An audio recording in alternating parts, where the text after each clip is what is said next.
ಕೆಲವು ವಿಷಯಗಳ ಬಗ್ಗೆ ನಮಗೆ ಮಾಹಿತಿ ಇಲ್ಲದಿದ್ದಾಗ ನಾವು ತಪ್ಪು ಮಾಡುವ ಸಂಭವ ಇರುತ್ತದೆ.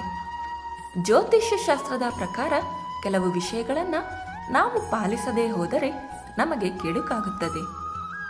ಜ್ಯೇಷ್ಠ ಮಾಸದಲ್ಲಿ ಜ್ಯೇಷ್ಠ ನಕ್ಷತ್ರದಲ್ಲಿ ಹುಟ್ಟಿರುವ ಜ್ಯೇಷ್ಠ ಮಕ್ಕಳ ಅಂದರೆ ಹಿರಿಯ ಮಕ್ಕಳ ವಿವಾಹವನ್ನು ಎಂದಿಗೂ ಮಾಡಬಾರದು. ಒಂದೇ ವರ್ಷದಲ್ಲಿ ಪುತ್ರನ ವಿವಾಹ ಮಾಡಿ ಪುತ್ರಿಯ ವಿವಾಹವನ್ನು ಮಾಡಬಾರದು. ವಿವಾಹ ಉಪನಯನ ಯಜ್ಞ ಮಾಡುವ ಮೊದಲು ನಾಂದಿ ಇಟ್ಟರೆ ಅಂದರೆ ದೇವರಿಗೆ ಮಾಡುವುದು ಸೂತಕ ಮೈಲಿಗೆ ಬರುವುದಿಲ್ಲ.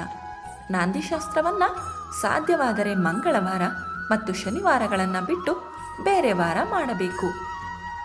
ಒಂದೇ ವರ್ಷ 3 ಶುಭ ಕಾರ್ಯಗಳನ್ನು ಒಟ್ಟಿಗೆ ಮಾಡಬಾರದು. ವಿವಾಹ ಮಾಡಿದ ಸ್ವಲ್ಪ ದಿನಗಳಲ್ಲಿಯೇ ಗೃಹ ಪ್ರವೇಶ ಮುಂಜಿ ಚೌಲ ಮಾಡಬಾರದು. ದಿನ ಶಿವಪೂಜೆಯನ್ನು ಮಾಡಬೇಕು. ವಿವಾಹದಲ್ಲಿ ವಧುವಿಗೆ ಗುರುಬಲ ಮತ್ತು ವರನಿಗೆ ರವಿಬಲವನ್ನು ಮುಖ್ಯವಾಗಿ ನೋಡಬೇಕು. ಆದರೆ ಇಬ್ಬರಿಗೂ ಚಂದ್ರಬಲವನ್ನು ತಪ್ಪದೆ ನೋಡಬೇಕು. ಮನೆಯಲ್ಲಿ ಸ್ತ್ರೀಯರು ಗರ್ಭಿಣಿ ಇರುವಾಗ ಮನೆ ಕಟ್ಟುವುದು, ಬಾವಿ ತೆಗೆಯುವುದು ಇತ್ಯಾದಿಯನ್ನು ಮಾಡಲೇಬಾರದು. ಒಂದೇ ತಾಯಿಯ ಹೊಟ್ಟೆಯಲ್ಲಿ ಹುಟ್ಟಿದ ಅಕ್ಕ ತಂಗಿಯರನ್ನು ಒಂದೇ ತಾಯಿಯ ಹೊಟ್ಟೆಯಲ್ಲಿ ಹುಟ್ಟಿದ ಅಣ್ಣ ತಮ್ಮನಿಗೆ ಕೊಡಲೇಬಾರದು. ಗುರು ಶುಕ್ರರು ಅಸ್ತ ಇರುವಾಗ ಯಾವುದೇ ಶುಭ ಕಾರ್ಯಗಳನ್ನು ಮಾಡಬಾರದು.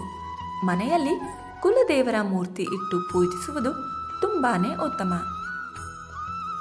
ಸಗೋತ್ರದಲ್ಲಿ ವಿವಾಹವನ್ನ ಮಾಡಬಾರದು. ಮಂಗಳವಾರ ಮಗಳನ್ನ ಗಂಡನ ಮನೆಗೆ, ಶುಕ್ರವಾರ ಸೊಸೆಯನ್ನ ತವರ ಮನೆಗೆ ಕಳುಹಿಸಬಾರದು. ಮಂಗಳವಾರ ಶನಿವಾರ ಸಾಲ ತರಬಾರದು. ಶುಕ್ರವಾರ ಸಾಲವನ್ನು ಕೊಡಬಾರದು. ಮಗುವಿಗೆ ಹಾಲುಣಿಸುವಾಗ ಅಡ್ಡ ಹಾಯಬಾರದು. ಗಿಣ್ಣದ ಹಾಲು ಕೊಟ್ಟವರಿಗೆ ಮರಳಿ ಖಾಲಿ ಪಾತ್ರೆಯನ್ನು ಕೊಡಬಾರದು. ಸಂತಾನ ದೋಷಕ್ಕೆ ನಾಗಪೂಜೆ, ಬನ್ನಿ ಪೂಜೆಯನ್ನು ಮಾಡಬೇಕು. ಮನೆಯಲ್ಲಿ ಸೂತಕ ಇರುವಾಗ ಯಾವುದೇ ಪೂಜಾ ಕಾರ್ಯವನ್ನು, ಶುಭ ಕಾರ್ಯವನ್ನು ಮಾಡಬಾರದು. ಸ್ಮಶಾನದಿಂದ ತಿರುಗಿ ಬರುವಾಗ ಮತ್ತೆ ಹಿಂದಕ್ಕೆ ತಿರುಗಿ ನೋಡಬಾರದು. ಅಮಾವಾಸ್ಯೆ, ಸಂಕ್ರಾಂತಿ, ಗ್ರಹಣ ಕಾಲದಲ್ಲಿ ಯಾವುದೇ ಮುಖ್ಯ ಕಾರ್ಯದ ಸಲುವಾಗಿ ಪ್ರಯಾಣವನ್ನು ಮಾಡಬಾರದು. ಈ ಮಾಹಿತಿ ನಿಮಗೆ ಇಷ್ಟವಾದರೆ ದಯವಿಟ್ಟು ಲೈಕ್ ಆ್ಯಂಡ್ ಶೇರ್ ಮಾಡಿ. ಇನ್ನೂ ಹೆಚ್ಚಿನ ಇಂಟ್ರೆಸ್ಟಿಂಗ್ ಮಾಹಿತಿಗಾಗಿ ನಮ್ಮ ಚಾನಲನ್ನು ಸಬ್ಸ್ಕ್ರೈಬ್ ಮಾಡೋದನ್ನು ಮರಿಬೇಡಿ. ಕೇಳಿದ್ದಕ್ಕಾಗಿ ಧನ್ಯವಾದಗಳು.